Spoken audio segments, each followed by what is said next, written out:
Know Your Candidate.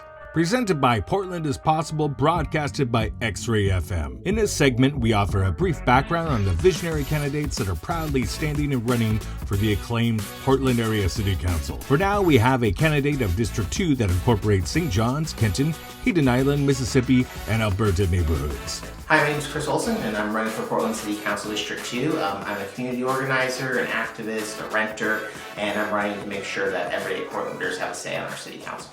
How can we make it easier for Portlanders to get to the central city by bike and transit?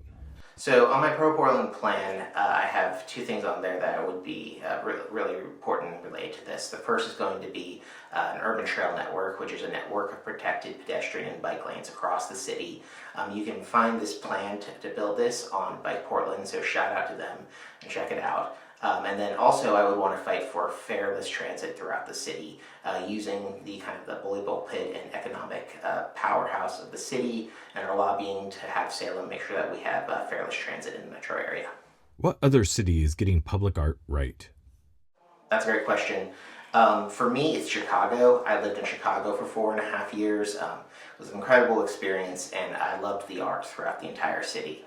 I mean, murals on tons of buildings. We have the sculptures and architecture that is just gorgeous. And so I really feel like Chicago, if we could go to them, listen to them, and learn from them, there's a lot of opportunities there to have more public art and to expand the access to public art in the city. What is the city's role in completing the Green Loop project? Well, I think the city's role in completing the Green Loop project is completing it and making sure that we have it built out. And I think going back to the urban trail network I was just telling about, we should think beyond just the Green Loop. We need to have a connected network of protected pedestrian and bike lanes throughout the city. So it's not just going to be the Green Loop. I love it. I think we need to do it and include that in this plan that I have. But it's not just about that. We need to make sure that the city of Portland has bike access and great bike infrastructure throughout the entire city. As Portland develops a vision for the future of the city, what are two groups or communities that are not always at the table that you are committed to engaging?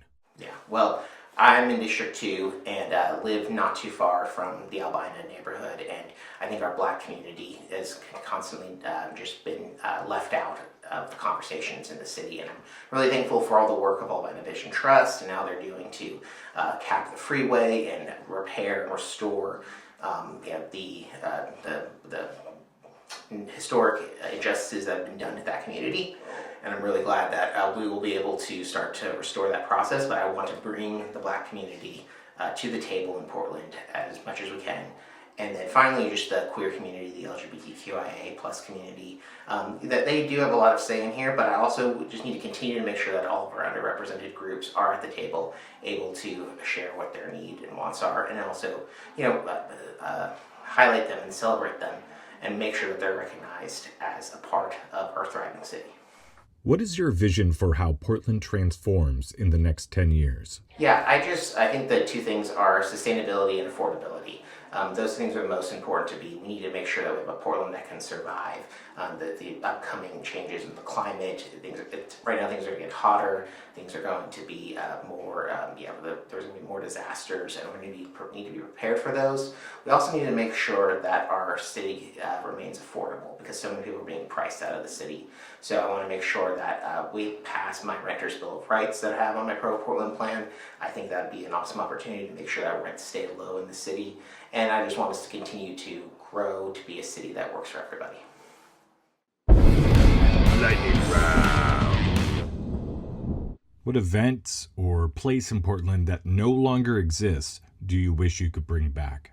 It's called Port City Music Hall. I definitely want that to come back. It was a great venue, and there are so many awesome bands you saw there. Maggie Rogers, Against Me, so I'd like that venue to come back. What's the most Portlandy thing you have seen this week? I just saw a guy who was biking and had a unicorn horn on his helmet, so that's pretty Portlandy to me. If you couldn't live in Portland, where would you want to live? That's a tough choice. I think I could go back to Chicago. It was just a gorgeous city, beautiful people. I really liked it. Should the President Teddy Roosevelt statue stay up? So my short answer to this is going to be no, and that's because I think we can create and have places for better art, and we don't just need to continue having statues of old white men around our city. So yeah. Where do you get your coffee? Wow, I mean, lots of places, but the closest place to my house I like to quite often is Costello's Cafe. It's right off of Broadway. And yeah, I love because I live right in that neighborhood, so I go there all the time. So now you know your candidate, or a bit about them. We like to thank the visionary candidates, also like to especially thank all the volunteers and organizations that put this together. We couldn't do this without you.